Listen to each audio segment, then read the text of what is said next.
njyewe na Bishop cyangwa njyewe n'umugabo wanjye nta kibazo dufitanye, ahubwo kereka nimba hari abantu bashaka ko tugirana ikibazo. Abashaka ko tugirana ikibazo ntago mbere yo gusingiza abantu icyo kiganiro yakoze nagikarasa mu rwego rw'abaje bakarira ngo bakumbuye abagabo babo n'ibindi bisa n'ibyo ngibyo. Undi se trauma agira nizihe kuko baravuze ngo afite uburyo inyama zo mu nda zababajwe, harimo n'ikiganiro yivugiyemo yuko afite ibibazo byo mu nda. Nzamenya ukuri kw'ibi bintu yego ari uko menye ngo Gafaranga yari afite amadeni ya miliyoni zingahe. Mbibutsa ko wenda we yari afite amadeni, afite etaje, ngiye afite amadeni ya miliyoni 40 na parcelle mfite inyanditseho.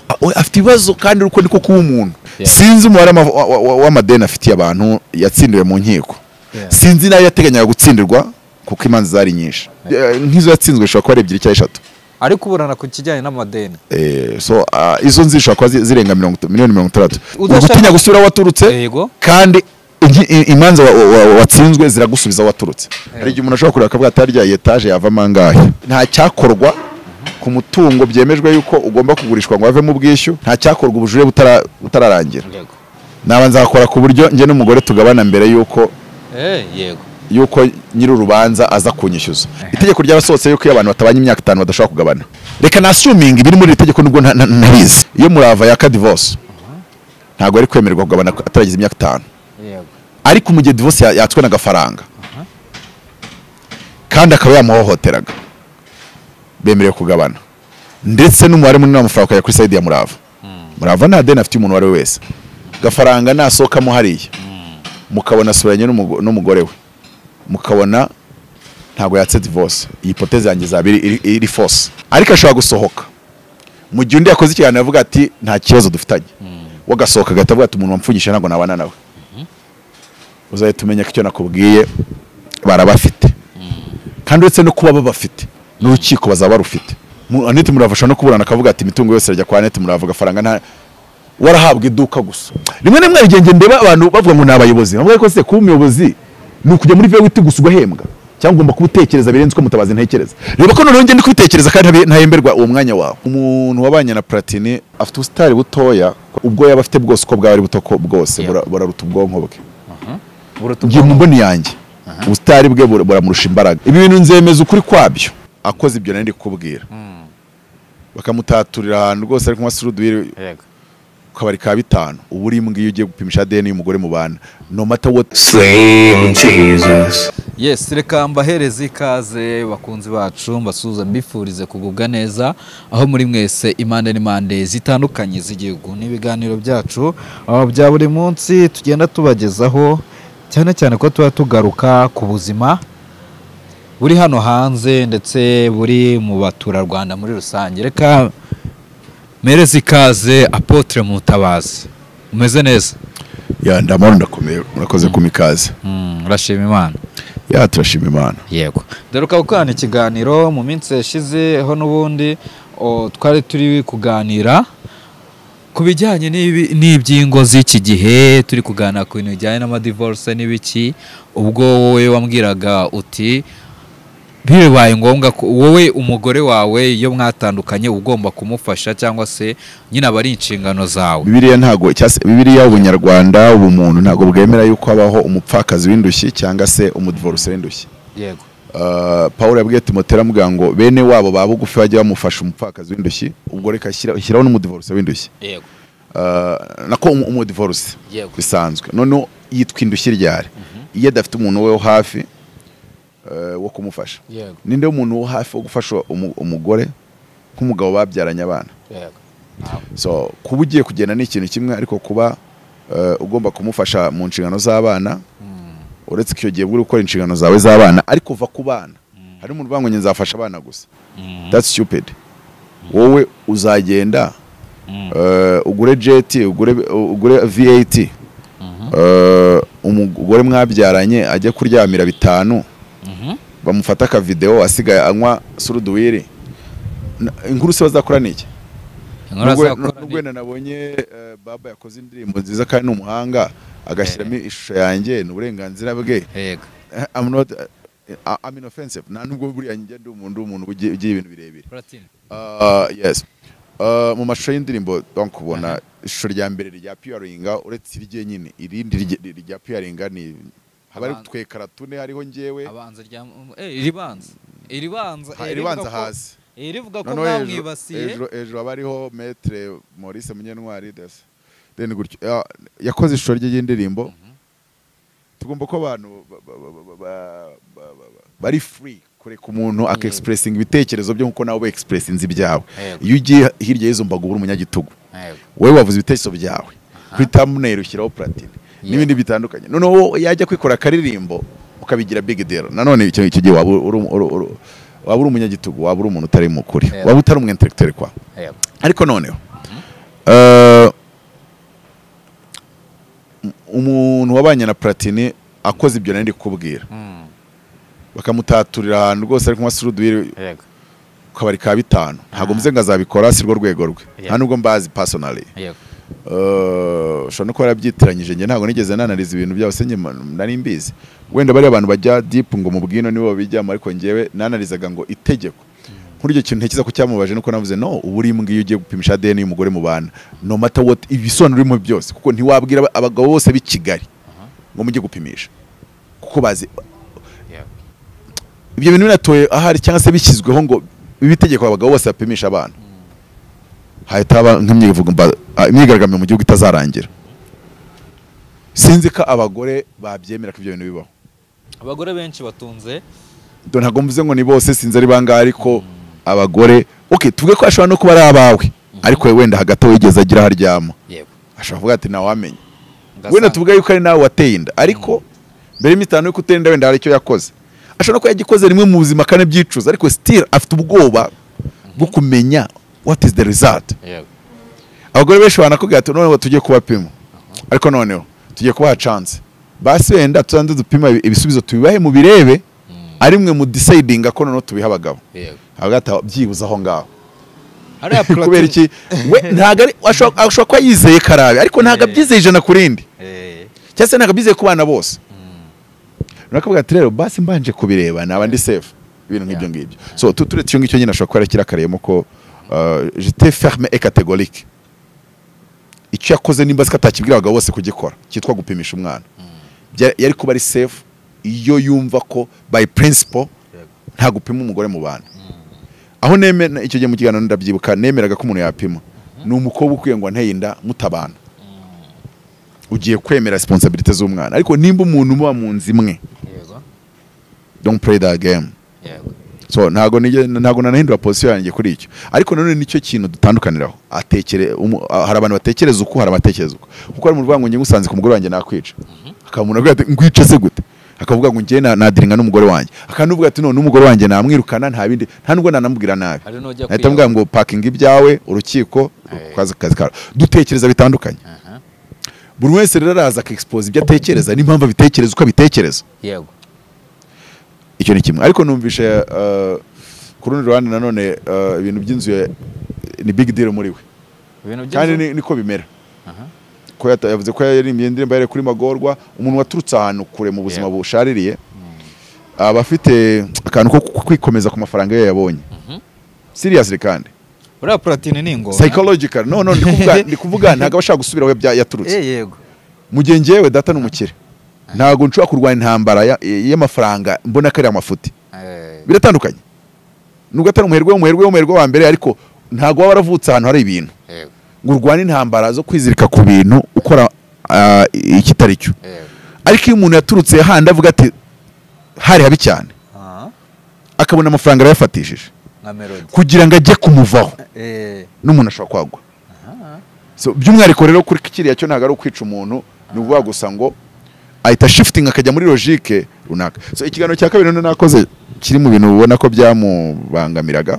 ni umuntu wese wabashe kuvuga ari naho haziye muri ya Maître Munyentwari Maurice umuntu wese wabashe kuvuga ngo iriya nzu wayigabana nowe ntabwo nayerebaga ko twe turi gusesengura amategeko n'amategeko avuga ko muyigabana uretse ko hari iyo umudamu aje akavuga ngo sinshaka kugabana buriya mu rukiko umudamu avuze ngo sinshaka kugira ikintu ngabana ubwo biba ari uruhire babaza undi ngo nawe urumva wemeranya nabyo kuko urukiko rero byo mugira ndi kubivuga gutya kwa mbere nibwo nabonye divorce urumva se nabyibuka urabyibuka turumva ko ndabyibuka nkaho ejo mu gitondo no kubona ikiganiro cyawe so kuvuga ngo mbasha kumenya ibibera mu rukiko rwa divorce ibyo bakubaza n'ibyo babaza umudamu ibintu nk'ibyo ngibyo kuvuga gutya ntabwo uri kujudging undi mugabo ngo yagize yahuye n'ibibazo ninde udahura nabyo. Kabiri nta nubwo uba wirengagije ko ari uburenganzira bwo kubitwara ukabitekereza ni ubuzima bwe d'après tout ntabwo ari ubwawe. Ariko nanone uri kuvugira societe yose ari igihe umuntu yari umusitari atekereza ko turi gukora ikiganiro tuba turi kukimukora wowe usuri iki turi kugikorera abanyarwanda bose. Niyo mpamvu nk'urugero kuri njye niko nkora wenda abo muri showbiz bakora ibindi njye simba nzi n'ubuzima bubaho mu rugo rwawe mfata ibiri muri media mbona ko wenda nashingiraho ariko nkihutira kuva mu buzima bwawe njya kuri ka general kuri rusange njye ko ndi kubwira abanyarwanda bose I don't give a shit on you sinji wawe ubustari bwawe ntacyo bumariye cyo koze nge niyemeje gusavinga abanyarwanda so nshaka kugufatira kuri case yawe bari kwibazaho cyane nkigisha societe ariko rwose ntago kandi nanone nkongera nkirinda kukuzengereza ngusesera mu buzima nge niko nkora ninda kusesera yo nibiki nkafana utwo mvanye kugira ngo mugire societe urumva ko ndi kujya nana mvuga ngo nge ni gutya hari impamvu nemera gutya hari impamvu mbona yuko tugomba ari byo none twahuriraho kugira ngo societe ibeho anharmony kuko tugomba ko mu Rwanda rumwe nanone tutazashaka kwigira imibereho yawe cyangwa imibane yawe n'abandi kabangamira abandi muri societe nanone kubangamira abandi ni mpamvu hajyaho n'amategeko kugira ngo nubangamira abandi kujyane mu rukiko. So rero umuntu wese wavuze ngo amategeko yemera ko yanzu bayigabana ngira none narengeje akantu ndabyibutse ndanabyibuka nako naravuze ngo maze igihe mbere yo kujya gusezerana iryo vanga hari izindi option zo kuvangura wari wamwe ihenzo gituma utarufite your senses ariko tubiyore sinabyo rwambajije so warambajije ngo nibutsa neza hano twatangiriye n'ubundi byose ni nibutsa neza hano twatangiriye ariko by the way ndamwemera no umuhanga aririmba neza ariko kurani nko kubakira kugira ngo kundi ruhande yani kuno umuntu ubona umwikundira Fred ndamwikundira buriye uko byaba kose ariko nzi gutandukanya kuba mwikundira no kuba ngomba kwigisha societe none ntabwo ndibuze kwigisha societe ngo nge mberereka no I'm not doing politics in any how wenda iyo umuntu muri close cyane nibwo wenda nanone ku rundi ruhande ujya muri iyo angle ariko in the end umunyantwari uriya ari no mu bantu buriya bavuguye amategeko donc mu bantu bayanditse yari yicaye urumva akakugira amategeko ya n'icyo avuga so rero ubwo nyuma nigisha societe nyibwira ngo please ntimugasinye ibintu muzi neza yuko mutazakora ibyo bivuga ugana no kuzadusinya ivangura muto no sinye ibyo wemeranya nabyo kabiri nimba usinye ivanga wizana amarira mu gihe habayemo gutandukana reka hakurikizwe iby'itegeko rivuga ku itegeko ujya kubisinya wari urizi kabiri nimba wumva rero utahuza n'ibyo tegeko musinye ivanga mutungo muhangano ubwo si ibyo rirabangamye uretse ko burya muhano abifite ikibazo iyo ufite miliyari ugashaka n'umuntu wazanye amasokore kigusa ayo wari ufite mbere niyo bayawe ariko ayo mugize nyuma kandi igishoro ari icyawe n'ubundi ariko nanone ayo ngabo muhahano iyo miliyari yawe warutunze aho wayishoye nayinjiye n'ubundi atangira kubarwa nk'ayo mupasura n'ubundi muhahano stili ibigifite gusa none igafasha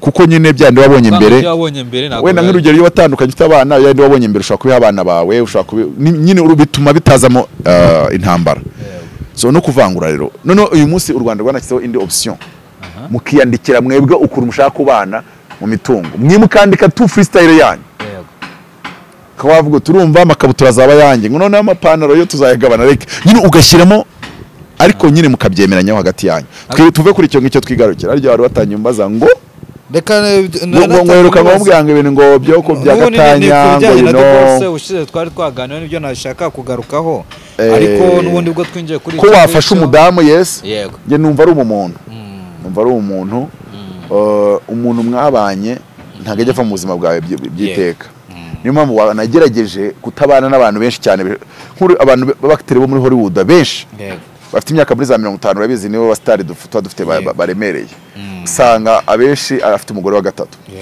wa mbere byaranze wa kabiri bikanga wa gatatu bigakunda n'ubundi ari kubyina zivamo nyine kubyina avamo so ariko abo bose mwarabanye ubagomba icyubahiro kabiri ntago yajya hasi mu buzima ngo asufura ajye hasi wowe uri hejuru ntago byemewe ntago ari ubumuntu kabisa niyo mpamvu urumva n'uwo muntu yavuze ati ndamuha ebyiri byibuze agende kandi undi ari kuvuga ati ngenda bizi ko ntacyo nazanye ariko nanone akavuga ati nanone ntago ari umuntu nareka ese ubundi unabaze yuko mwaryamanye imyaka 3 5 bibare nese baracyari umukobwa nkuko yari ari mbere ko muryamana iyo myaka kamwe nawe biha agaciro kabigishyura se oya barakubuzima bwe asa no bushatinze down imyaka iyo ngiye mubanye so ugira icyumo ubwo barubajije ngo baragabanye ndavuga ngo banakemeranya hagati yabo ntawe uzajya kubishyira hanze gati ngiye kuguhereza iki niki wicireho kuko hari hakora ubwumvikane icyo mwemeranyijeho nicyo gifitigira agaciro cyangwa imbaraga burya mu rukiko kuko nanjye nabibonye yego nyibariza ibindi tuve mu ubuzima bw'abantu n'abatandukana kuko ni reality tubamo rwose nta nibirenze cyane ko muri iriya situation twamuhoraga nka victim nta wigeze amuhora nk'atari victim uretse ko kantu navuze yuko nyine utawudapimisha umwana cyetse umbwiye ko byaje mu zindi style cyangwa se mu zindi package ariko nanone ku rundi ruhande rijya kuvuga ati nkurikije uko nanjye niyumva kuba nari mfite ibizibiti binyemeza ko yaba atari uwanye nanone ntabikoze nazabaho ubuzima bungoye cyane nanone niyo mpamvu ndakwiyana nkavuga ngo biyu nanone wishingira kubyo Mutabazi avuze gusa kiretse nubanze ukabyadoptinga bikaba philosophy yawe naho mu gihe ugifite philosophy ufite nanone twari ibintu bijyanye n'uburyo utekereza nkawe yabaho mu mahoro kandi yishimye kandi akagera ku ntego dapre tuzagira ibibazo tuzabyitwaramo tuzagira gutsindwa tuzabikoramo amakosa ariko kimwe cyo kora icyo Imana yakuremeye mu isi tanga icyo Imana yagwaye gutanga donc nicyo cy'ingenzi rero ikituma ugera ku ntego ni ikihe kuko icyatuma Mutabazi agera ku ntego ntabwo aricyo cyatuma ugera ku ntego bitewe na philosophy yawe kuko iyo wamaze gusettinga philosophy mu cyo twita subconscious mind mu mutima wawe none itangira kukugenga ibintu bishyira mu mutima rero bishyizemo ariko byarangiza bigatangira kugenga niyo mpamvu Dawidi yavuze ngo nabitse ijambo ryawe mutima wanjye kugira ngo nagucumuraho kuribikamo n'amahitamo yawe ariko iyo ryamaze kugeramo niryo rikugenga uwitwa Carl Jung ni umupsikologe nkunda cyane ko mu psychologue harimo watangiye yitwa Sigmund Freud umukobwa yitwa Anna Freud harimo ba Carl Jung harimo ba Alfred Adler wakoze teori ya complexe d'infériorité Alfred Adler ko nawe yari afite ikintu cy'inyonje ukuntu nawe yari afite nyine complexe d'infériorité inunu akora teori zayo so n'abandi bantu kandi nimujye mu bibazo ahubwo mujye mwandika teori zabyo mufashisha abandi ko Imana ibayime kuca mu bibazo kugira ngo ubifashishe societe so rero Carl Jung yaravuze ngo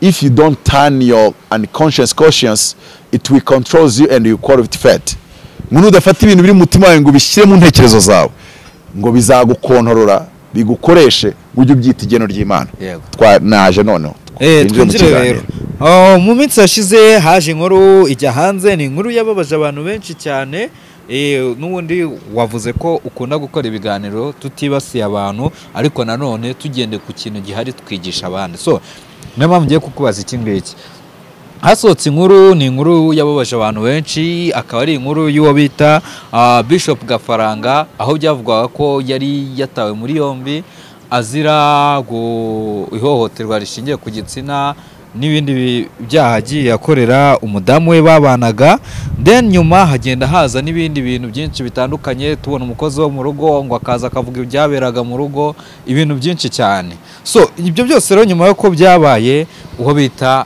Murava ku munsi w'ejo yafashe umwanya ajya kuri YouTube akora ikiganiro asobanura ko nta kibazo afitanye n'umugore n'umugabo we avuga ko nta kibazo afitanye na Gafaranga nyuma yaho kandi hari amakuru avuga ko uwo Gafaranga amukubitaga akamushyiraho itariki yo gupfa ndetse akamutega iminsi ndetse anamukubita cyane kugeza aho habonetse uyu Murava yivugiye ko nyine abana n'agahinda gakabije ndetse yamuhemukiraga ibi byose akaba bigaragarije imbere y'urukiko ariko ku munsi ejo ku mugoroba yakoze ikiganiro arimo avuga ati nta kibazo mfitanye na Gafaranga ati mu nzimbohe mu mibabaro Imana n'Imana biba bihari ndetse kandi avuga ko mu magambo y'ibinyoma Imana ibihari uyu mubyeyi Annette Murava kuba yakoze ikiganiro akaza kuri YouTube agasobanura ku byabaye nta kosa ririmo byari bikwiye ko yakora ikiganiro afite ubusitari butoya kuko ntabwo afite ubusitari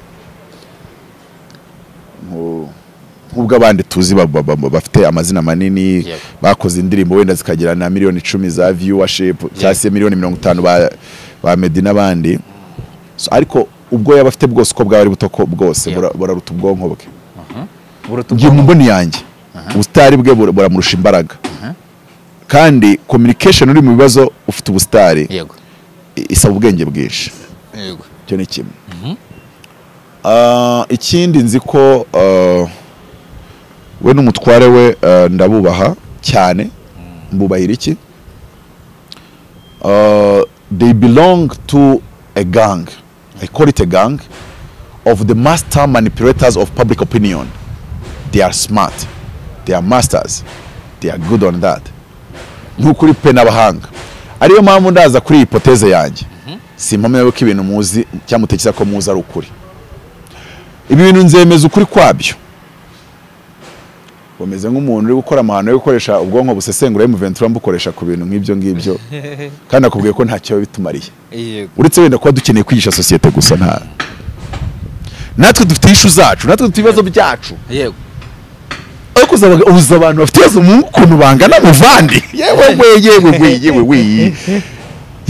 ari umuntu wikoze utwo muri gushyira ku mihanda. Avuga tuse mbabwiye ibyanjye. Ibyanjye ari nka movie irenze y'amaseri. Aya nta kintu cyane. Ariko nyine bakaba afite impamvu adashobora kuza muri ubwo buryo cyangwa nk'ibyo bigiye hanze mu buryo bwari bwo bwose. So bishobotse n'uko wenda n'urugero nta muntu uzi ngo byagenze biti wanjye uretse kumenya ngo watandukanye gusa.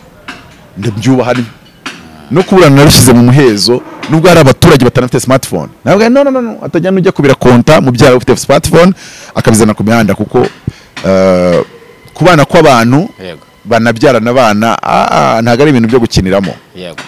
Ibibazo mwagizaranye byose hagataho susele. Ariko navuga ibintu biri susele mu bintu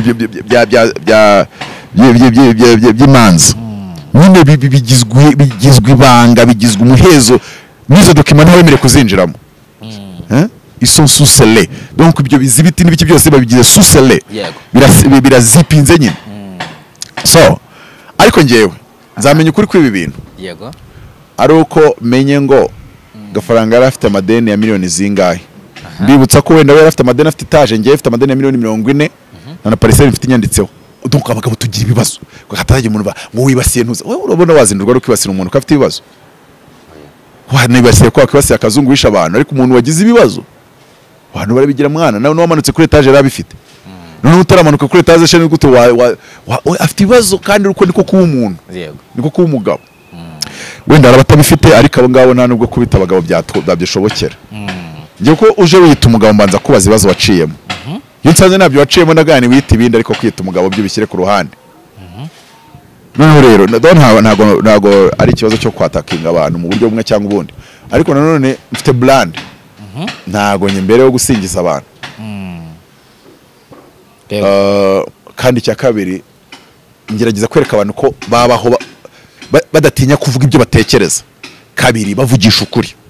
Cyo koza ukayungurura ukareba nanone ukuri ko kutakira hanze. Ko ntago abantu bagomba kuba mu kuri manganya no kubeshya no kumanipira ubwonko bw'abantu.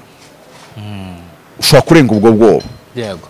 Ntago ugomba kubaho okay ufite amafaranga ariko urabizi ko yavanye mu kumanipira ubwonko bw'abantu. So ariko mbwe muri uburyo rero. Sinzi umubare w'amadeni afitiye abantu yatsindiwe mu nkiko. Sinzi nayo yateganyaga gutsindirwa kuko imanza zari nyinshi. Yego. Ushobora gukora assumption karankangaye. Assumption. Assume in your head. Kurikije ibyo uzi wenda n'ibyo uteganya. Byatuma nsoma inkuru iri hano. Ariko numviye. Wanyana ushaka umubare gusa. Amadeni Gafaranga ugenekereje iyo bavuze kuri kugenekereza ntago ububyemeje. Byamakuru ayuzi wenda ko bati bari kubivuga. Assumption yaba ari nkaye. 30 na zingahe. Nizo zonyine. Oya bavuga imanza zirenga 3. Wari ufatizo teranyeho urwundi nk'izo yatsinzwe ishobora kuba ari 2 cyangwa 3. Ariko uburana ku kijyanye n'amadeni.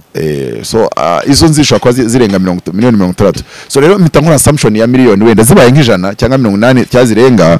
Hari igihe umuntu ashobora kureka akavuga atari rya etage yava mangahe. Icyo gihe ntaramenya ngo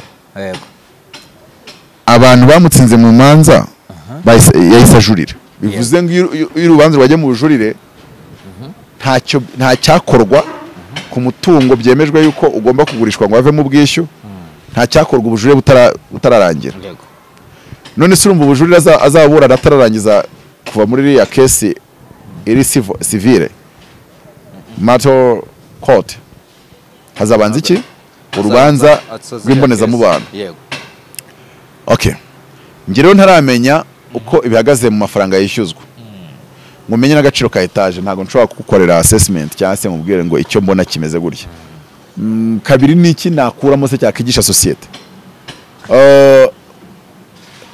ku bantu bifitemo ubuhanga navuze bafite ntugapfe kwemera ibyo uri kubona bashyize in the public kuko nibo bari gukontrola ibyo wowe ubona muri media nwa ngo control ibiri muri media ntago arimwe muyifite ifitwe nabo ariko ntago mubizi hanyuma sari ikindi cyaha gihari hakihishe nyuma y'ifungwa rya gafaranga kitari uko yakubise umugore nizere cyo mvuze genda narije umuntu nkoresha skills zo muri intelligence iyo umuntu akuzaniye amakuru abanza ukamwanariza we ku giti cye ku cyunda yaguhaye afitemo nyungu ki ubundi se asanzwe ateye ate ubundi se trauma agira nizihe ubundi se agira obsession zihe ni ego ye niyihe yumaze kumuprofilinga nibwo umenya ngo yakoze ukoze iki yakora iki kuva koze iki gutya bifite ibisobanuro either iki cyangwa iki numva ko byamburiye nkakoresha skills zihambaye hejuru y'ibintu biraho biciriritse ariko noneho ngiye gukora assumption purely speculative purely hypothetical donc ntabwo bishingiye ku bimenyetso bitandukanye ko bishingiye kuri personality gusa nsanze etaje igura miliyoni 120 ari ihagaze no ariko buri ushobora no kufite etaje washaka kuyishyira ku isoko bitewe naho iri kubera ariko buri 90 ntizirenge papa kuko tuni buryo yamvunnye nagapfa kujya munsi y'ijana byibuze ubwo nshaka kubwira ngo bitewe nahiri icya kabiri ukeneye kugurisha urabizi abantu bigira nabi so tusanze ari nk'ijana kana assuming amadeni akaba ari miliyoni 100 uri kumva icyo bisobanuye none se ushatse kugurisha iyo amadeni iyo ihagaze 120 amadeni ari 80 cyangwa 100 ukajya mu cyamunara uzi ko hatangwa ngahe nyibutse nimba yisuyizi neza 120 iyo bashyize mu cyamunara urukiko ruje guteza cyamunara usiyaje guteza utikisa ko avamo angahe mfasha nka 60 buri okay tia vigiste kuko inzi ihagaze miliyari mu cyamunara ntibatinya kwigereka 150 papa kandi bakayishyura ureba oya wowe wahagaze ko bari kukubeshya ari naho nasanze bari intebe za 50 hari hanoze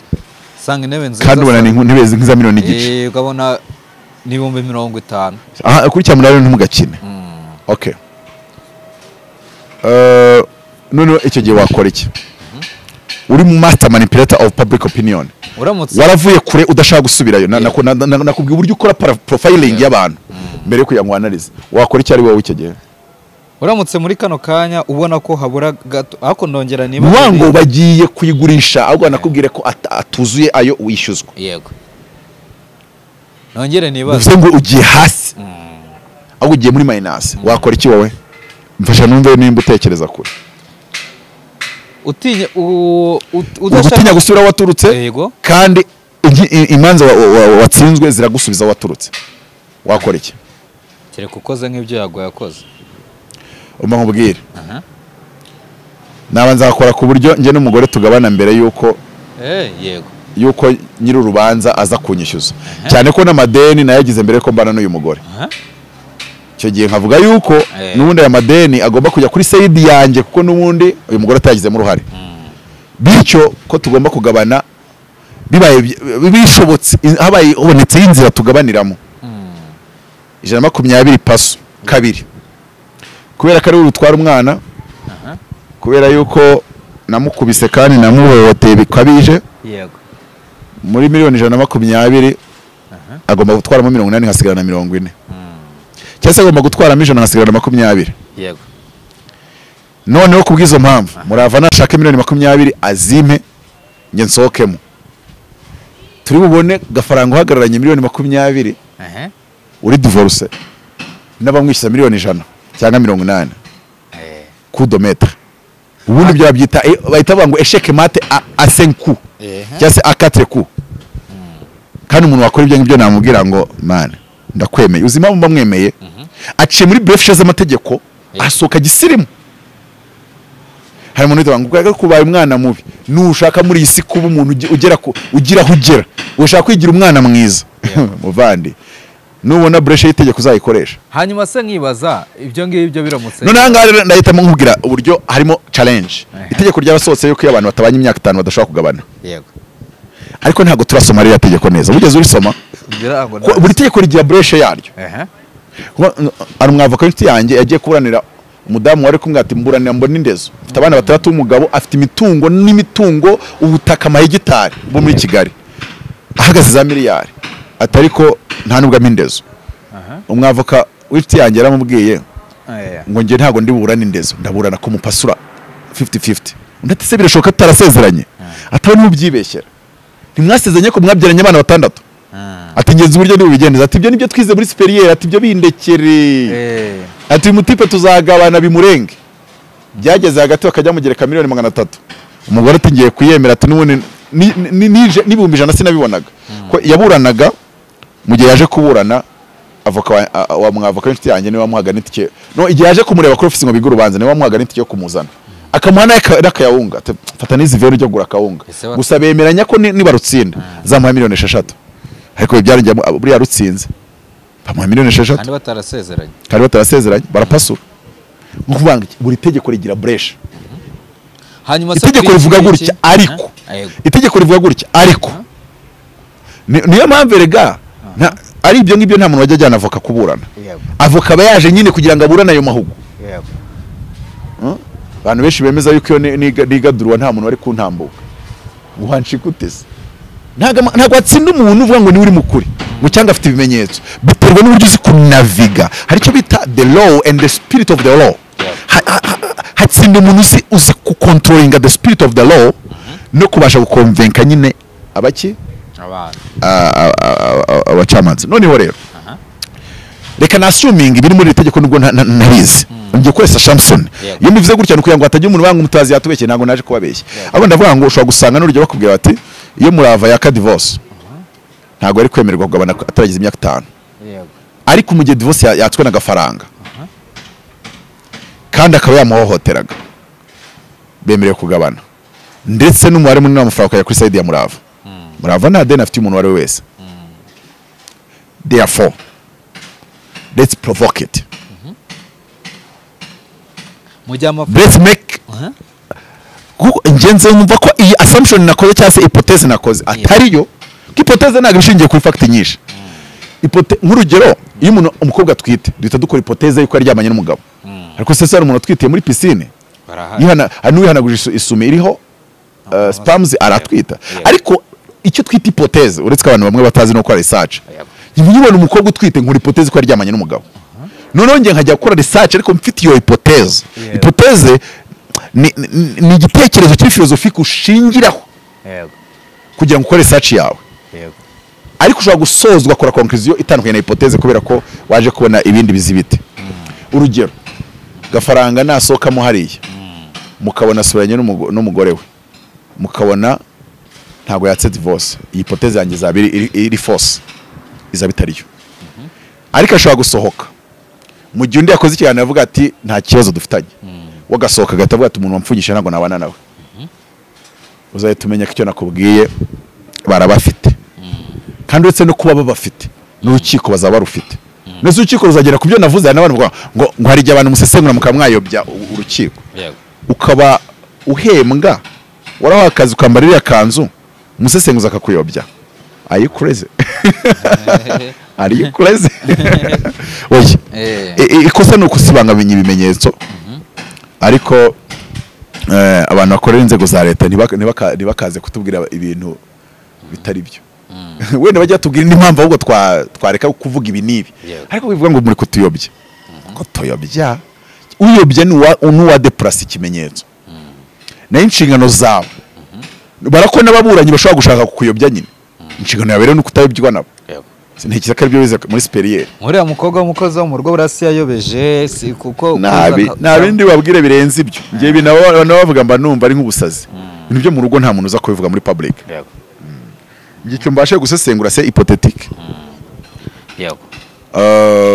Ubwo abafite amadeni ubwo bizarangira nimba bumva ntacyo bahomba muri biriya. Ubundi twe sinzi impamvu tuba tubivuga nuko gusa wenda bibaruhura ubwonko cyangwa ngo bikentertaining abandi uretse ko kwentertainingisha private life burya ntago ari sawa.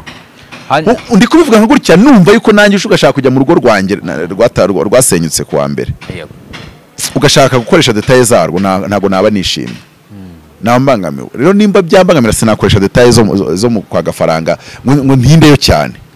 Ahubwo nge nsa n'ureruriye hejuru namakurerura hejuru nkavuga ngo ibiriyo ni nk'ibiri mu zindi ngo uretse ko hari ibinanira abantu kubyihanganira kandi uburenganzira bwabo ko batandukana nuko bajya mu nkiko kuko byo mu gihe habayeho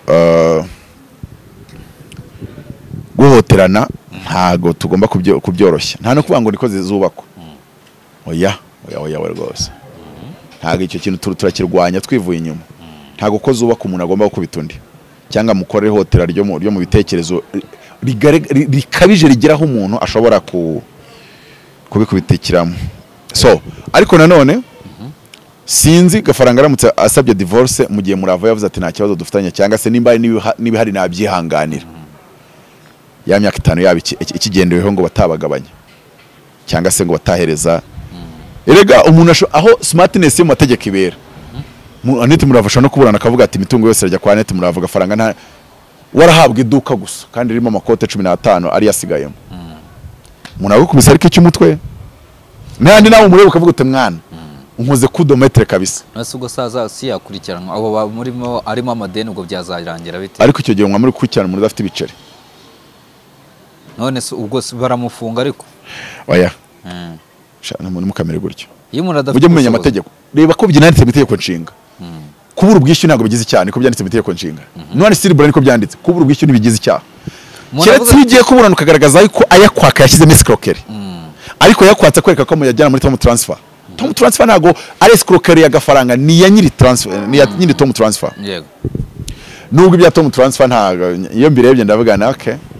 Umuntu yatwaye abanyarwanda miliyari 2. Yego this. Yego. Urakoze. Oyasha.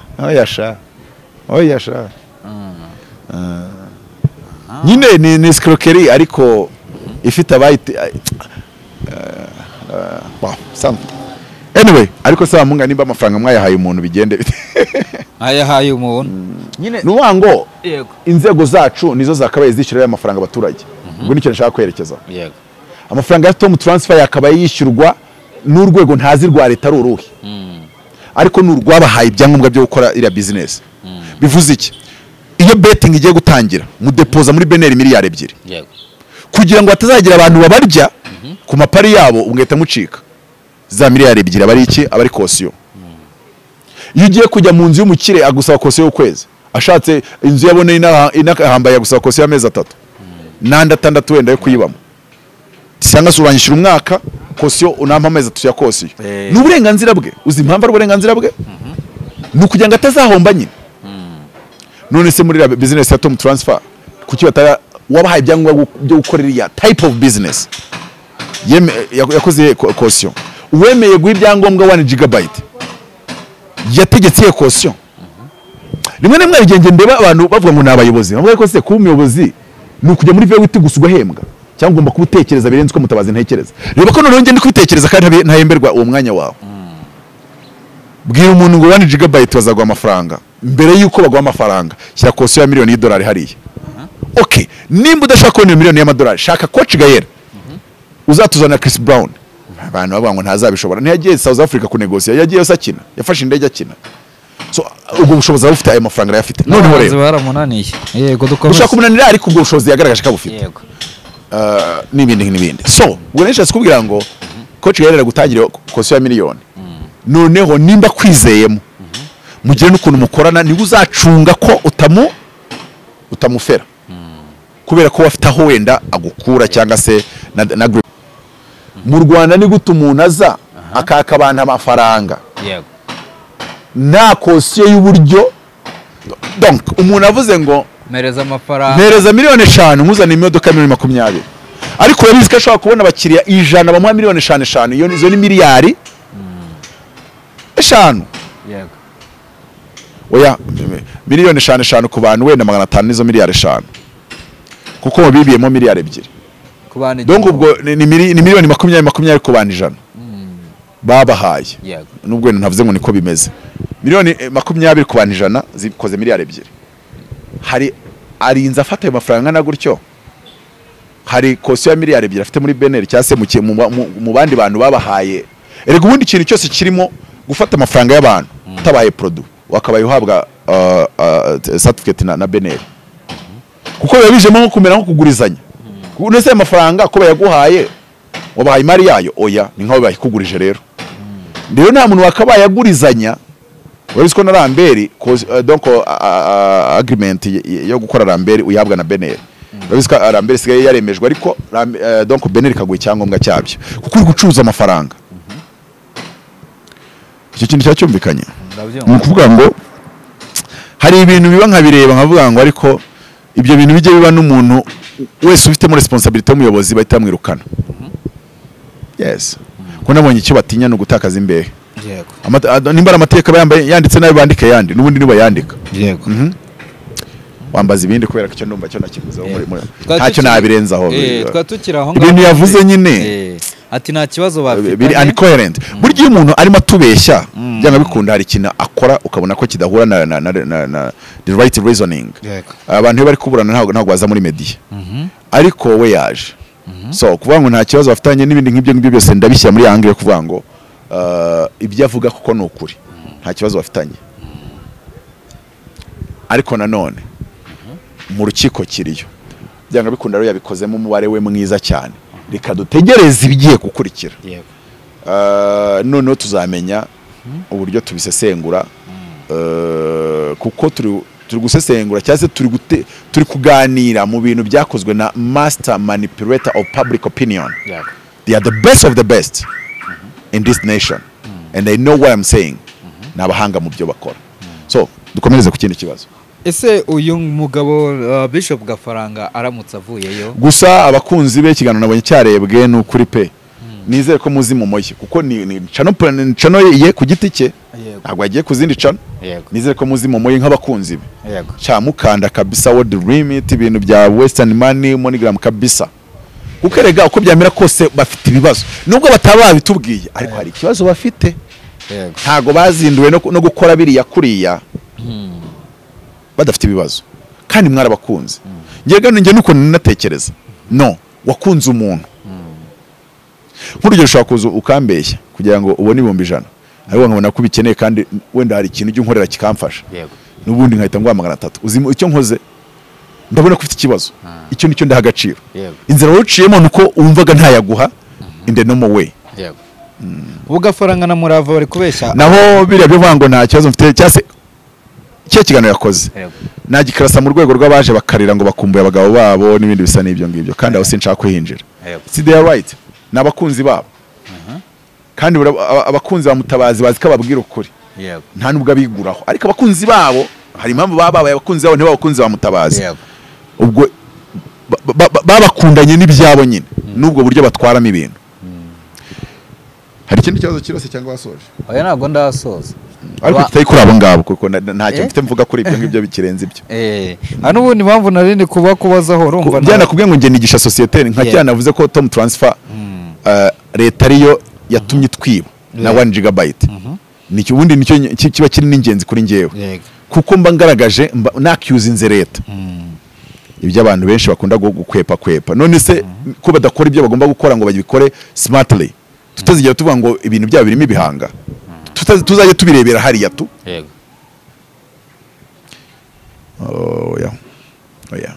Tugomba kuvuga ngo tubishakire igisubizo. Ntabwo tuzareba ngo agakinjiro kaye ngo tubirebere, no kukigashya buri munsi. Kukigashya ntagira abantu birukanwa ku mujyi wa Kigali. Nibyo aho ngaho niho ugomba nshyize imbaraga, kuko byibuza nkuyemo ikintu cyafasha societe runaka, nubwo nyiri kuvugira muri angle hypothétique et spéculative. yego uyu mugore rero no inshuti na Chita Magic, ni inshuti na Sabe, uracyari kuri ya rugo se ndetse n'abandi bakomeye cyane. Ndajya ku rundi mukanya, ariko abantu bari kuvuga ko umuntu wamushyize imbere ya kamera yamushutse mu gihe asanga afite abajyanama bari kuri social media, kandi nawe ukabuza ingaruka ziri mu gukora ikiganiro kuri social media. Uhamya ko kuba yakoze ikiganiro nawe ashobora kuba yashutswe? Oya, nakubwiye ngo they are master manipulators of public opinion. They know what they are doing. Mu bintu yavuze ukuri kwa mbere kurimo gukomeye ni kumwe, nta bibazo bafitanye. That's true. Nta bibazo bafitanye. Okay, nta kibazo. Reka rero twinjire no kuri. Ntabwo nanzikira muri detail ko nimba mu rukiko baravuze ngo ngafite uburyo inyama zo mu nda zababajwe, harimo n'ikiganiro yivugiyemo yuko afite ibibazo byo mu nda. Na mbere yuko wenda babana ko yaboranye ibibazo byo mu nda. Ariko ntabwo nshaka kwinjira. Ntabwo aricyo kingenza rwose. Uburibwe bukabije n'ibindi byinshi. Igice mba nakoze ubwo mba nagikoze kuko nicyo kiri kuri dimension yanjye. Ibyo bindi ntabwo biri ku rwego rwanjye. Mukozi wo mu rwego yavuze ibi, uri yavuze ibi, ntabwo aricyo byanjye. Ariko icyo uvuga ngo baramushutse, ahubwo mwebwe biragaragara yuko babarenzeho. Ibintu byose bakoze nyine mugwa mu mutego wabo. Reka mbyite gutyo. Yego. Murashukwa kwa. Baranarenza ariko abantu bashaka gukora. Ariko nakoga iminsi yasigaye bango murasetsa. Murashukwa. Bararenza cyane nimba ari uko bimeze biramutse. Kandi nimba hari ikintu kiryoha. Ni igihe umuntu uri muri media zikagufite kandi ari wo mufite.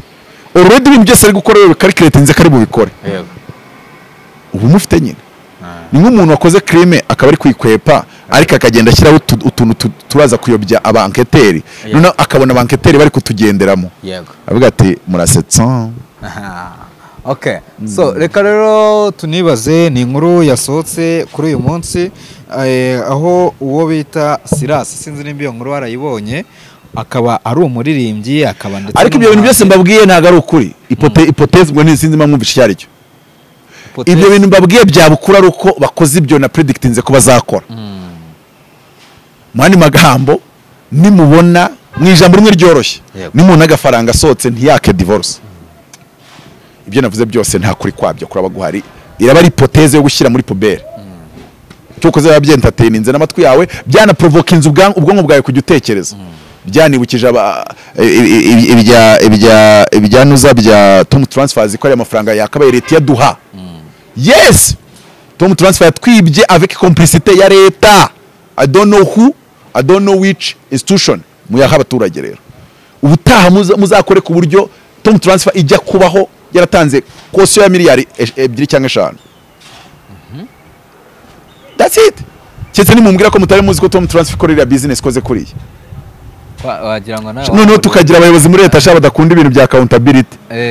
His Excellency ni uyikunda. Yego. Kandi we nta nubwo ababeshya. Ntago abatwika kabisa. Yego. Abashaka umuntu abazwe inshingano. Ariko abandi shaho. Uri hari nk'abantu bashaka kumva ariko mutabangura umuhanga turakwemera ariko ngo widuteza abantu. None se mujya muri zave uti mutahembwe mu misoro yacu. Twaburaye sha. No, mbese burarirwa primus ni isoro 35%. Mwani magambo urumva ko muri gukina mu misoro y'umusinzi. Muri gukina mu misoro y'umusinzi bwana. Rero nimukorere mu nyungu ze. Mwimera nk'abandika itegeko ririmo icyuho wa Tom Transfer bunyuremo. Yego. Nguko ngo tuzi ko namara kunyerera bizaba birangiye. Hoya. Hari ibintu ntajya numva nanajya nanemera. Kandi ntago njya nkunda ibintu abayobozi bavuga ngo twararangaye. Hoya mwirangara. Nimuve muri izo ntebe abatari burangare bazizemo cyangwa mukore neza.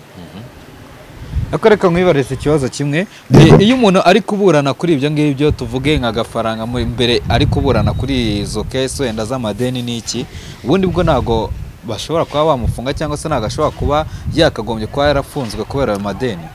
Oyesha ibyo bintu byanyu murabyitiranya.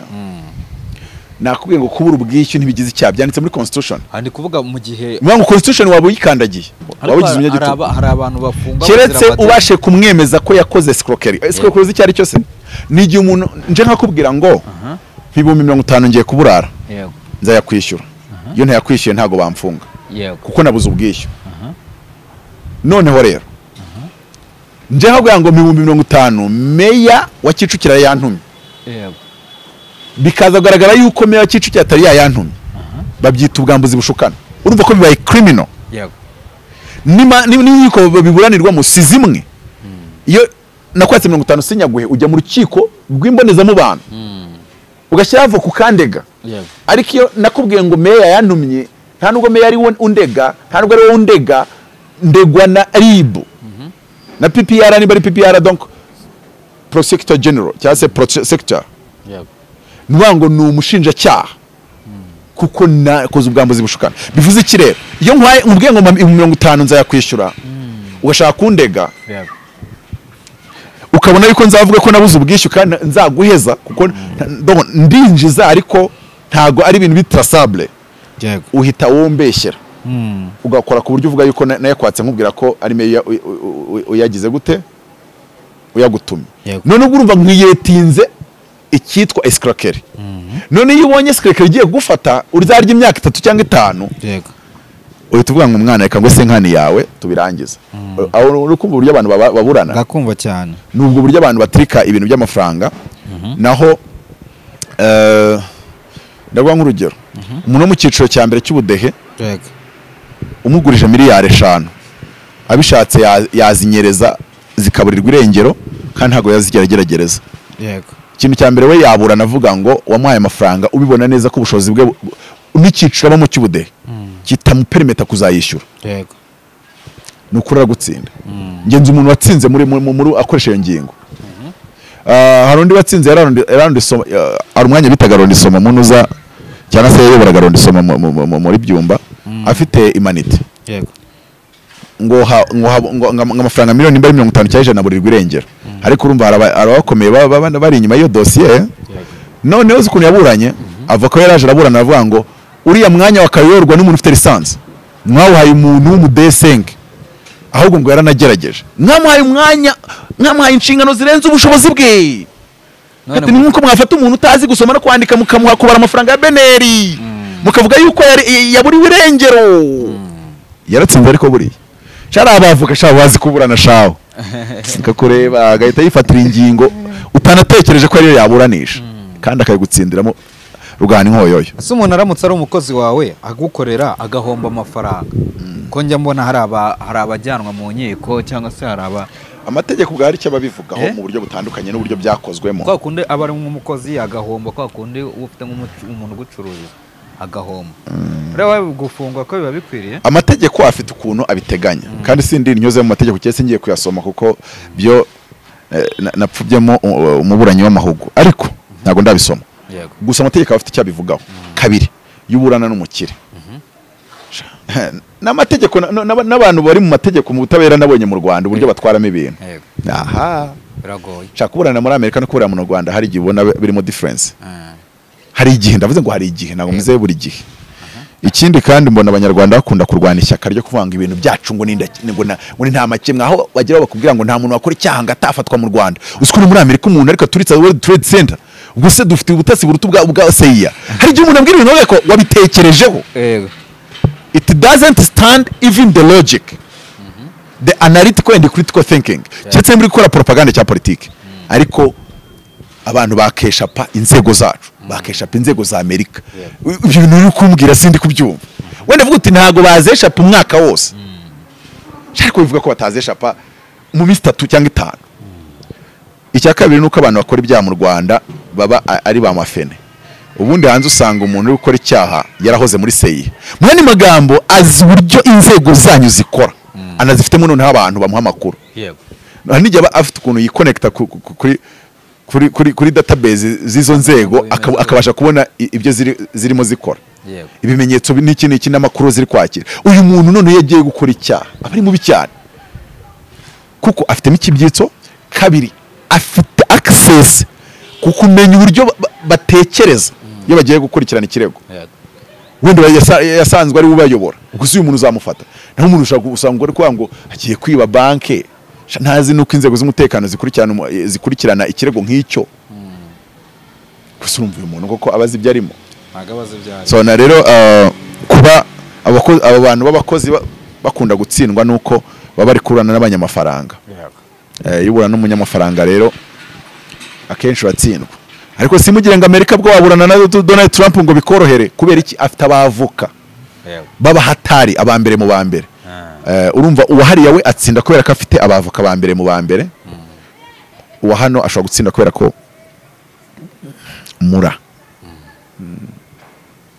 rero reka nibaze kuri kino kintu hari umugabo nawe hari ikintu numvishe senateri Voda ari kwita Kongo ikoresha yitwa wallet diplomacy ariko n'ahandi haba wallet justice ugasanga nayo ibaye wallet kabisa none se media mwebwe nimukora wallet media simba mbareba mba mbabona so nari nigeze kukikubazaho ariko nari narakikubaza neza uyu munsi hari umugabo bita Sirasi ibya Yesu ni ku murongo niko yamenyekanye kuri iyo ndirimbo mu minsi yashize yataye muri yombi azira ngo guhohotera umwana ni umwana mutoya w'umukobwa yari yarajyanye iwabo ngo azajya amufasha uturimo kwa kundi uzana mwana nyine ngo umwana wa 17 niko kore cyangwa wenda yamuhotera ntabwo rakagira 17 simbizi yego simbizi none ukuri uwo mwana nyine akazayamuhota cyangwa se akazayamusambanya nta muntu wohotera umwana hariya nabyo guhotera umwana byo biraba donc ntago tuvuga ko yafashwe ku ngufu ahubwo bivuga ko wamusambanyije kuko umwana utarageza 18 ntago ababarwa mu babasha kwitekerereza niyo rero yabikwemerera niyo yari we waguprovoka niyo yari we yaguseducinga rwose biravuze ngo ntago ari cy'ubwenge kugira ujyana mu buriri n'umuntu utazi imyaka yanditse kwiranga muntu ye wibwira ngo yakubwiye ngira ko wabonye iranga muntu kabiri nubona asa naho akiri mutoya iyo ranga muntu ayifotora nicyo smartphone zidufasha muri iki gihe tugezemo kuko hari umuntu ushobora kuza ifoto donc agakoresha iranga muntu y'imfogeri njyara umuntu nzi yabikozwe agakora indangamuntu y'indyogo agamije kuryamana nawe afite 16 yakoze ya 18 noneho yarangiza washaka no yewe no kuri hotel bakayimwaka bakayibona bato okay 18 twabona gukiri gato akigendera nejo ugahita ubona case kuriho bakazana irangamuntu ya original y'imyaka 16 kandi umukobwa arakubeshya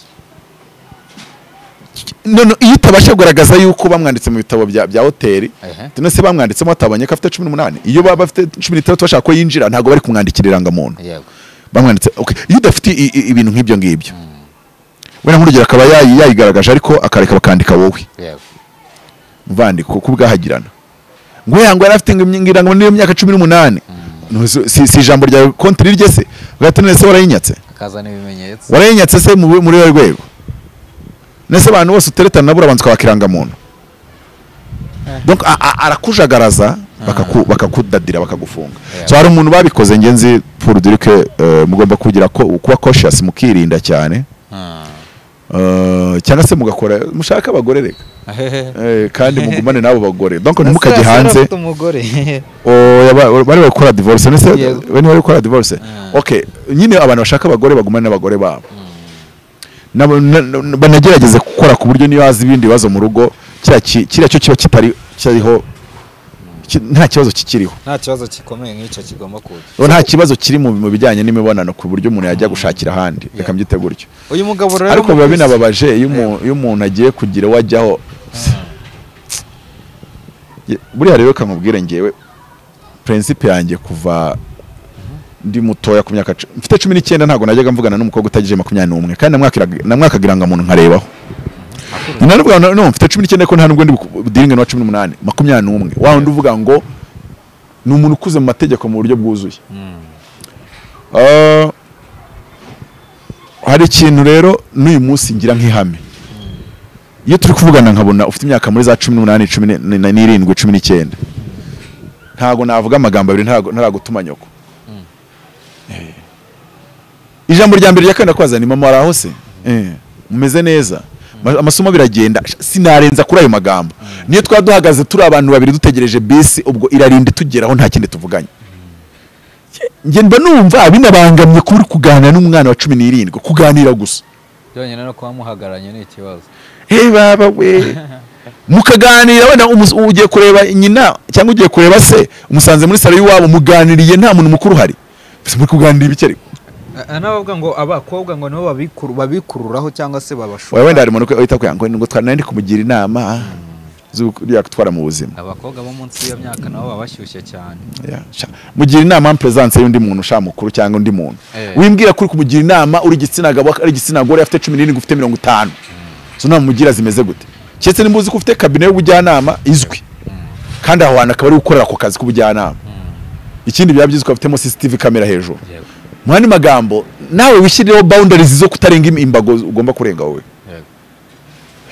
oya nu umwana 17 bazanondishyira iteye kurivuga ngo no kuba mu bwengo nguri mwiza ufite nyashi niryo gusa ufite nyashi bagahita bagufunga uri gutubwira umwana 17 gafite nyashi ni gute wagize muri icyo kiganiro cya nyashi wowe neza niyibonye azifite oya nakubwiye ngo icyo kintu ntago tugomba kukihanganira donc by principle nkuko utaryamana na nyoko utaryamana mushiki wawe muvindimwe nicyo ngicyo banza urebe igihagararo cye ariko urebe n'indangamuntu ye nurangiza kubona ibyo ngibyo cyokoze sha vuga uti nabona ngira nagira kwaganira hanga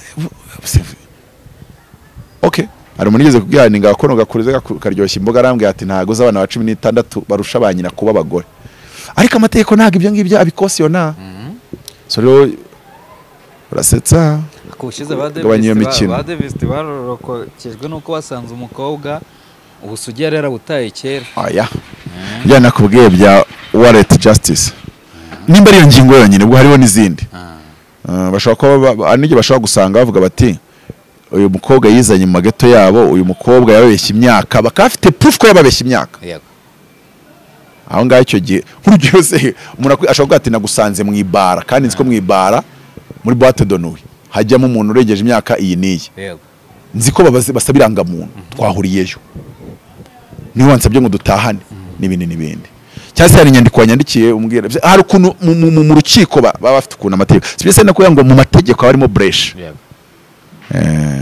cyangwa se bikaba ari wallet what ariko wimbwira ngo gutakaza ubusugi ibyo iyo ntago ari excuse ntago ibaho iyo ntibaho ndabizi kitabaho uko nabyumvishemo ko basana ngo karataka ariko wenda nka wa wundi ujya akavuga ati ngewe ndabikora cyase wa muntu ujya muri media akavuga ngo ngenda bicuruza iyo umuntu ajya muri media akavuga ngo ngenda bicuruza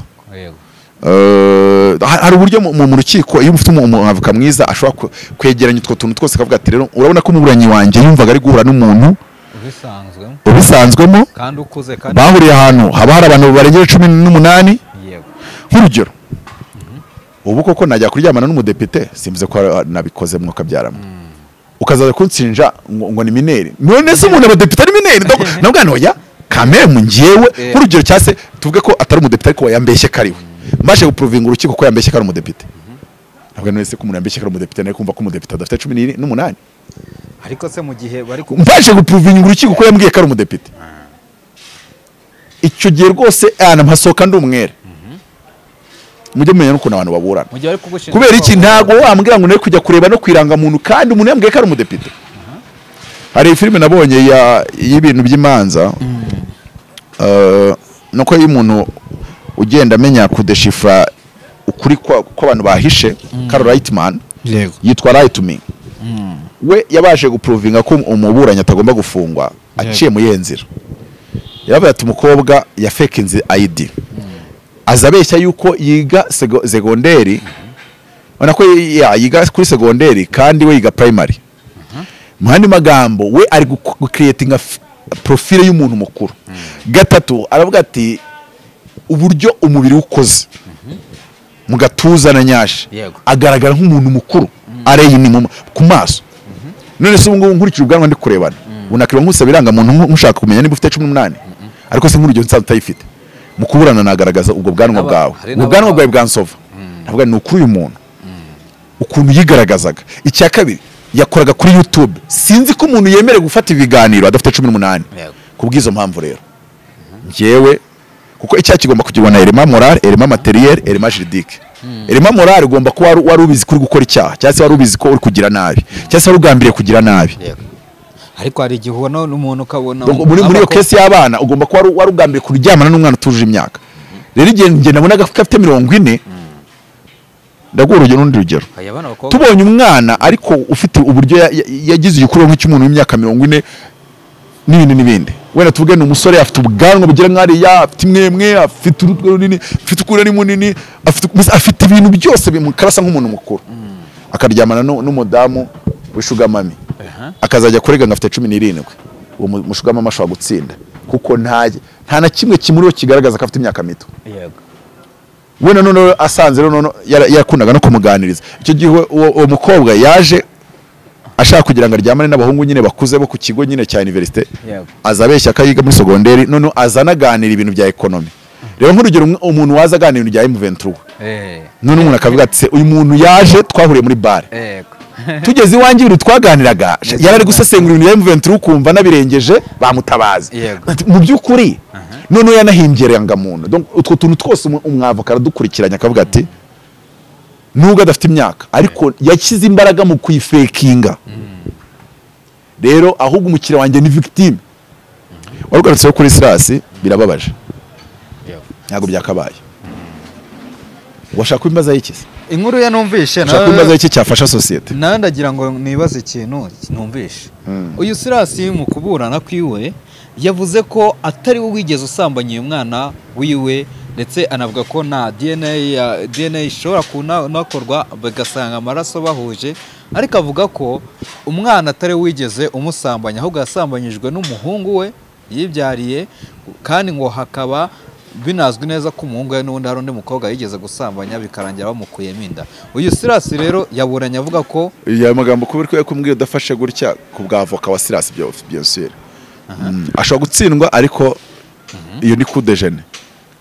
She tried a smart move. Mu kuburana ntabwo uzana ibintu by'amarangamutima, kora calculations zawe z'ibyo uvuga n'ibyo uburana uvuga kuko ADN birazwi ko umuhungu wawe murayihosha bashobora kumupimiraho. Sibyo se? Yego. Bashobora gupimira ku muhungu wawe ati umuhungu we niwe uteye inda uriya mukobwa. Bivuze ngo banapimye umuhungu we bagapima n'uriya mwana basanga n'ubundi ADN imacinga kuko n'ubundi baravukana. N'ubundi nyine ubwo umwana baba bavukana n'ubundi yaba ari uwa Silas. Biramutse bibaye ngombwa ko ari Silas wateye inda bakajya gupima ADN basanga zihuye. Icyo gihe rero icyo bimusaba gusa ni ibimenyetso na témoignage z'umwana ubundi Silas agasohoka ari umwere. Ariko icyo gihe muzahite mu igikombe wa kuko ukuntu abantu bamurebaga bamubonaga habya Yesu ni ku murongo akona ari inzezengere y'umurokore. Iyo ni coup de maître mwana. Nuba ngo hari ukuntu umuntu agutsinda mu rukiko ubona yuko akurimanganyije ariko kavuga ati ku rundi ruhande unkubise coup de maître kabisa. Kabisa unkaraza akantu ntari mbese uranyibye nyine mbura nkumisha umuntu ngo ntume kwibye yoberwagwisha. So iyo ndi kumva ari coup de maître nari nyobe ntago nari nzi ikintu azabura navuga ariko nimba aricyo yaje avuga n'umuhanga cyane. Ashobora kubiheza ashobora kutabiheza ariko ntibiryankuraho kumwita umuhanga. Sijyata umwana wese ahita bifungirwamo uko hari igihe umuntu akora ikintu numva ubundi cyagatekerejwe na Mutabazi ntaganisha mwana urarenze uko hari igihe umuntu average people n'ubundi ntago bakaba batekereza ibyo bintu. Average people ntago bakaba batekereza ibyo bintu kuko undi waraza agahita avuga ati disi ibimenyetso birahari disi ibimenyetso birahari ariko metre ahita avuga ngo ariko birahari ariko mfite indi kudosorti ikoze gutya iri sufi yuko umwana byemeza n'ibimenyetso nka 2 cyangwa 3 bikaba bihari. Yego ayo bimenyetso nimba bavuga ngo umwana we ngo hari undi mukobwa bigeze kubyarana bakaba bamutera inda wenda tukaza umwana wasanzwe abyara akanajyana amahirwe agasanga n'uwo mwana. Urumva ko ibi bintu bimeze nkaho biri mu maboko y'umwana we kumwinocent. Yego urumva bikuye kangahe ko umwana we yamugira umwere. Umwana uramutse ari munsi y'imyaka 18 hari ingaruka byamugiraho. Ntago wenda nzuka icyo amategeko avuga ariko ngenzi ko ufite umwana w'imyaka 24 kandi ufite 39 ubwo bisobanuye iki? Ufite 30 ugamubye afite 15 nzajya kurega umuntu twamubyaranye ko yamfashe ku ngufu oya cyangwa se nako yasambagije umusore w'umwana oya wivuga ngo ya kuko yaba afite imyaka 20 nabanemere kumurega. Yego ariko nuwo twabyaranye afite 15 afite 15 na afite 15 urarega nde? Abanyamategeko bazatubwire sinzi uko byitwa ariko ubwo icyo nkibabwiye nyine mbaho n'urugero kuri ngiye kugira ngo mwumve ko nyine ni 5 akaryama n'umukobwa wa 17 akamutera inda. Umwana ashobora kuba afite ntago amategeko yajya guhanura umwana wa 15 umwana ashobora kuba afite 15 kandi wa 15 atera inda. Yego akaryama n'umukobwa wa 17 kigero Silas asohoka yemye ubazabigenza gute kugira ngo bigaragare ubu bizagenda bite kugira ubu ngubu umukobwa niwe ufite Rodosi Romil agomba guprovinga ko atizera aryama n'uyu muhungu. yego none agize ibyago agasanga yarajyaga aryamanaho n'uyu muhungu bahita bamaza ngo muko waryamanaga n'umupapa n'umwana. Agize ibyago ibimenyetso by'uko yaryamanyeho n'uyu muhungu bikaba bihari shaho. Kandi buriye urubanza rumaze imyaka, hari n'igihe rugitangira yahereza uwo muhungu 100,000. ubwo urumva uwo mukobwa yabirebera izuba ntibaryame. Nk'urugero urubanza rurimo ariko umuhungu agahita amubwira ati se bya papa mutanye ibibazo se ngenda byitaye umwana ati nkaraga ukuntu tugiye ko twigenza agahita amwereka iza 5 gutya. Aha inzara iri hanze shaho. uyu mwana yanakibagirwa ko ari kuburana na se, kumva undi yarangije kubikoramo karikireze yana zigera kure cyane. uvuga ati uzaryama n'umwana wanjye, ibimenyetso azahita biri kodinga, nitubishyira mu rukiko uzasigara noneho ari wowe uri kwidefanda ugiye kugaragaza uburyo nimba hari ibimenyetso by'uko aryamanye n'umwana. ADN n'ubundi byahura kuko n'umwana we nyine. Noneho wowe ukaba udafite ibimenyetso y'uko waryamanye na se. Uru rubanza niyo ngewe waba Silas wanyongoreye yuko wabikoze ndi umucamanza nkugira umwere, ariko buriya nkugira umwere ntago njye naje kureba ufite ukuri, naje kureba ufite ibimenyetso, ufite n'abatangabuhamya ku buryo nyine arigimaze ari we zagutsinda, ntago waje guhagutsinda. uyu Silas yagize ati habayeho akagambane k'umugore wanjye ndetse n'umwana wanjye, babwira umwana wanjye ngo aryamane n'uyu mukobwa noneho amutera inda, bizitwe ko ari njye wamuteye. Niko yavuze cyane ko nyine yagombaga kugaragaza impamvu nyine uwo mwana wataje kumwinosanta na mbere hose. Kabiri ari kudivorsa n'umugore. Urumva ko iyo ni excuse iryoshye cyane. Ngerega ndi kubona Silas nabwiye nemeye, ahubwo umwavoka we amazina ye bayatangaza ajya buranira abantu bose bari kuburana amahugu, kuko ni umunyamwuga ndamwumvisha numva arimo. Ntabwo icyo kintu cyatekerezwa swata ni icy'ukuri, swata ntabwo cyatekerezwa n'umuswa. Kuko ari icy'ukuri cyo ntabwo kigombera gutekerezwa n'umuhanga, kuko nyine ni ukuri. Ariko kiramutse ari ikintu cyatekerejwe nyine kugira ngo batsinde urubanza, uyu mumetre yakabaye asimbura ku ntebe bagashabana, kuko nirwo rwego yabagezeho. Bana bitanga ariko gashabana burana imanza ngo zikomeye, risiyo ko yenteresa kuri ibyo nyine, kuri izo manza zikoze gutyo. Ariko abafite ubwonko bugaragara ko bubangutse cyane. Hakaba hari amajwi n'ubundi ari hanze, uyu ngo Silas ko atuwo mwana muzabanze mumupimishe ndebe ko ari uwanjye koko. Ubwo nibyumvikana kuko bishoboka kose ashobora kuba bararyamanye. Yanakubwira ati mpamvu navuga ngo mupimishe umwana ye mba naryamanye no simba navuze mupimishe umwana. So ari rero birasaba yuko uruhande rurega rugaragaza ibimenyetso, icyo twita les preuves irréfutables.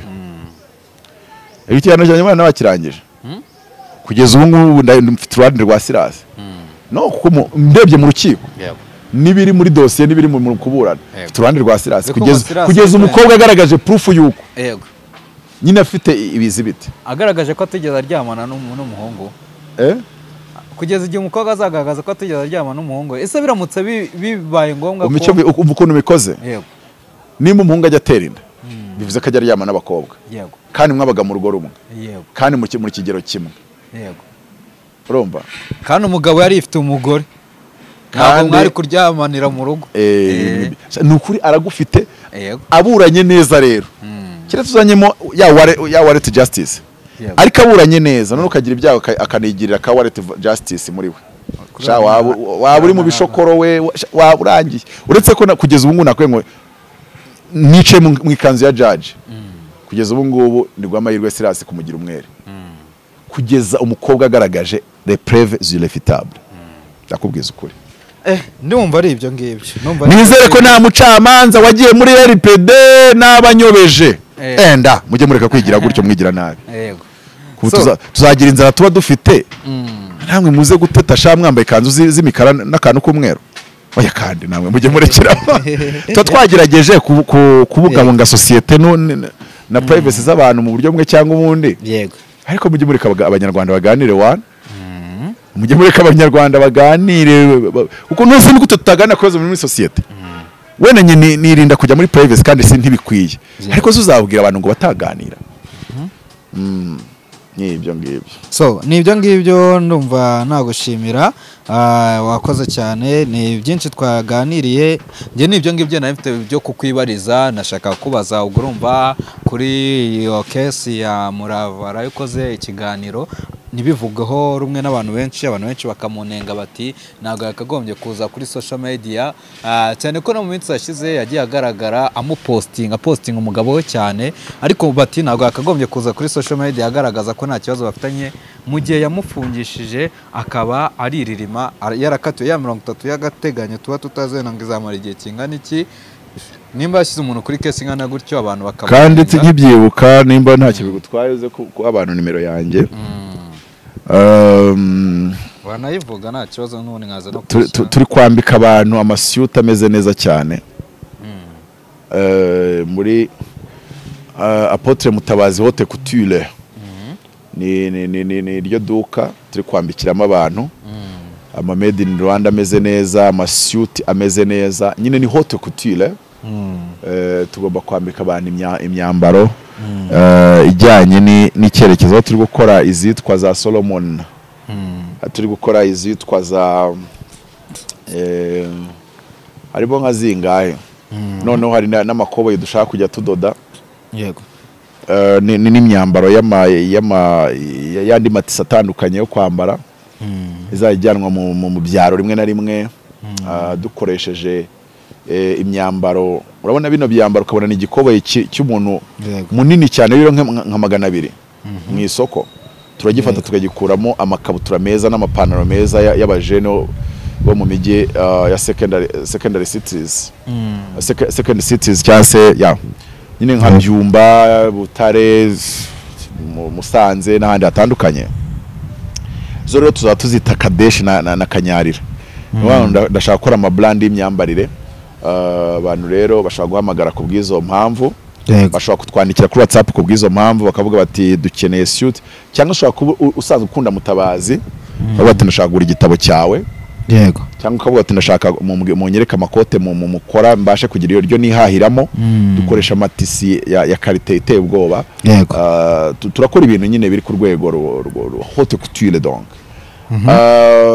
Ariko nanone indi mpamvu yose yatuma ushaka kunyandikira sinzi yariyo, nizere ko iyo nyamamvu itazafitanye uruhare isano n'ubusire batera ingo bwanjye. Hari umukobwa nandi kwe n'umusore aramubaza ngo are you single? Umukobwa aramusubiza ngo ndi single pro max, ahubwo ngo ntago ndi single gusa, ndi single pro max. Okay, nizere ko wenda icyo cyo wenda ukigendejemo makeya umuntu abarimo ataking a pause, ntago ari kwihutira cyane guhita ajya mu yandi ma relationships umuntu uko yakoze divorce. So nimero yanjye rero ni 07 88 30 95 13. Nyandikira kuri WhatsApp n'inyo yigusubizaho, ntago ari undi muntu yakira. Nta muntu umpamagara atabanje kumbwira uwo ari we ngo mwitabe. Ibyiza ubanze unyandikire kuri WhatsApp cyangwa se kuri message sanzwe, umbwira uwo uri we, umbwira n'impamvu ushaka kumpamagara, biraza kuba ari byiza cyase biraza kugenda neza. Nizere ko nta muntu nabangamiye, kuko nabo navuze ngo bashaka kuba bafite imibare bari gukora. Nanjye kuvuga ko igihe cyose Gafaranga azaba adasabye divorce byazitwa ko ari hypothèse yo gushyirwa muri poubelle. Donc ntawe nigeze ngambirira guhemukira mu kiganiro cyanjye, ntawe nigeze ngambirira guharabika, ntawe nigeze ngambirira kwinjira muri privacy cyangwa se muri private life. Ntabwo nigeze ngambirira kuyobya urukiko, ahubwo nandi gukora icyo twita brainstorming, bandi kugerageza gukangura ubwonko cyangwa se kubaganya ubwonko kugira ngo butekereze out of the box. Yeah, God bless you. Sawa, wakoze cyane. Yeah, namwe wakoze.